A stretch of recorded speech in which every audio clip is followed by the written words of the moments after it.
So, what if AI's greatest success is actually a catastrophe in disguise? Today, we're going to dive into a pretty fascinating and, let's be honest, kind of unsettling thought exercise from Citrini Research. It was originally published way back on February 22nd, 2026.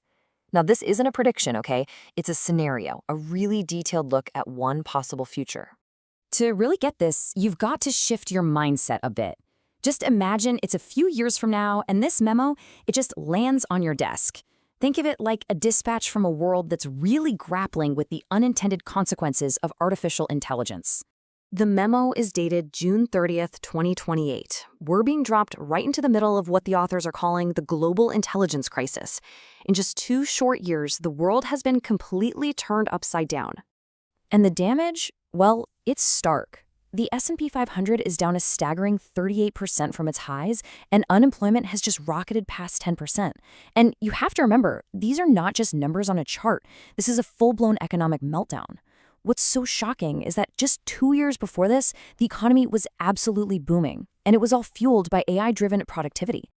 So this brings us to the real heart of the mystery, doesn't it? How on earth did we get here? How could a technology that was supposed to create all this incredible wealth and efficiency lead to this kind of disaster? Well, to answer that, we have to rewind the clock. The story really begins back in 2025 and 2026, and the very first domino to fall, it was the software industry. This is where a sudden, massive leap in the capability of agentic AI for coding kicked off a chain reaction that, frankly, nobody saw coming.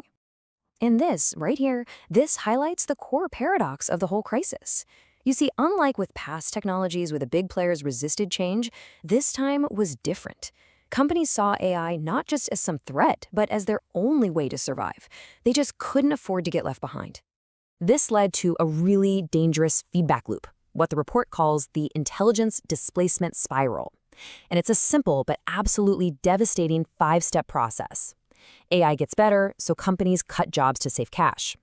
Then they take those savings and reinvest them into even better AI, which, you guessed it, lets them cut even more jobs. Each company was making what felt like a rational decision for itself, but the collective result? It was catastrophic. Let's look at a really concrete example that they lay out in the scenario. ServiceNow. So in the third quarter of 2026, they announced they're cutting their workforce by 15% because of AI efficiencies. But here's the crazy irony. Their customers were doing the exact same thing, which meant they needed fewer ServiceNow licenses. So ServiceNow's own solution, investing more in AI, was actually fueling the very trend that was destroying its revenue. It was a perfect, inescapable trap. But, this disruption didn't stay contained in the software world. Oh no, by 2027, the spiral had escaped, and it began to unravel the entire consumer economy. And this all happened when the friction in our everyday economic lives just vanished. To get this, we need a key concept: habitual intermediation. It sounds a little academic, but the idea is simple. Think about all the businesses that make money because we humans are busy or kind of lazy or just loyal to a brand we know. We take a good enough price because it's a hassle to compare every single option out there. Trillions, literally trillions of dollars in value were built on this one human limitation. And the difference is just night and day. A human shopper, we get tired, we default to the app on our home screen, and we accept an okay price. An AI agent, though, it runs 24/7. It scans dozens of platforms in a second, it has zero brand loyalty, and it optimizes for the absolute best deal. Every single time. It has no friction at all. So what happened when millions of these agents were just unleashed on the economy? Well, entire industries built on being that middleman, they were just upended. Travel booking, insurance renewals, real estate commissions, delivery apps like DoorDash, heck, even the interchange fees on credit card transactions. The agents always found a cheaper, faster way, and the old business models just crumbled. Okay, so we've seen the software industry get disrupted, the consumer economy get upended, and now the crisis escalates. In late 2027, all these separate problems cascade into a full-blown systemic shock that shakes the financial system right to its core. This slide really shows how all the dots connected with devastating speed. The financial system, it turned out, was basically a daisy chain of correlated bets, all on the idea of white-collar productivity.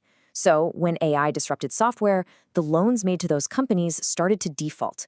This slammed the private credit funds, which in turn put immense pressure on the insurance companies that had invested in them. It was all tied together by the fact that high-paying white-collar jobs were suddenly at risk. The smoking gun in this whole scenario was the default of Zendesk. It was financed by a massive $5 billion private credit loan, a loan that was built on the assumption that its software revenue was stable, recurring, and safe. But when AI agents made their customer service tools pretty much obsolete, that revenue just vanished. It was the largest default of its kind, and it sent absolute shockwaves through the credit markets. But private credits, that was just the beginning. The real fear was for a much, much bigger market, $13 trillion. That is the size of the U.S. residential mortgage market. It's the bedrock of the entire financial system. And this leads to the terrifying question right at the heart of the crisis. Mortgages are built on the assumption that the borrower will have a stable, high-paying job for 30 years. But what happens when the jobs of those prime borrowers, the coders, the product managers, the consultants, are the very ones being automated away? All of a sudden, the safest asset in the world doesn't look so safe anymore. This brings us to the aftermath. To really understand the full picture of this 2028 crisis, we have to grasp the fundamental economic shift that caused it all. It's about the very nature of what we consider valuable in our economy. The core thesis is this. For all of modern history, human intelligence has been the scarce, valuable resource our entire economy was built on. The crisis of 2028, in this scenario, is the painful, chaotic unwinding of that premium. What happens when intelligence is no longer scarce, but suddenly abundant and cheap? But, and this is so crucial to remember, this whole scenario is written from a hypothetical future. The original Citrini Research report was published in February 2026. They're telling us that as of right now, this future is not set in stone. The canary in the coal mine is still alive. These feedback loops, they haven't really started yet. Which leaves us with this final, massive question. This scenario isn't just some scary story. It's a challenge. If the old assumptions that built our world are breaking down, what comes next? How do we even begin to redesign our economy for a world where the most valuable resource in history suddenly becomes a commodity? That right there is the task ahead. If you found this thought exercise as fascinating as I did, and you want to explore more about this intersection of macroeconomics, AI, and technology, you should definitely follow our channel, Macroeconomic IA, for more deep dives just like this one. And just to be perfectly clear, this explainer is based entirely on the 2028 Global Intelligence Crisis Report by Citrini Research. It is a speculative scenario, a thought exercise. It is not a prediction. Everything here is for informational purposes only and is absolutely not investment advice. Thanks so much for joining me for this explainer. We'll be back soon to break down more of the complex forces that are shaping our world. Stay tuned.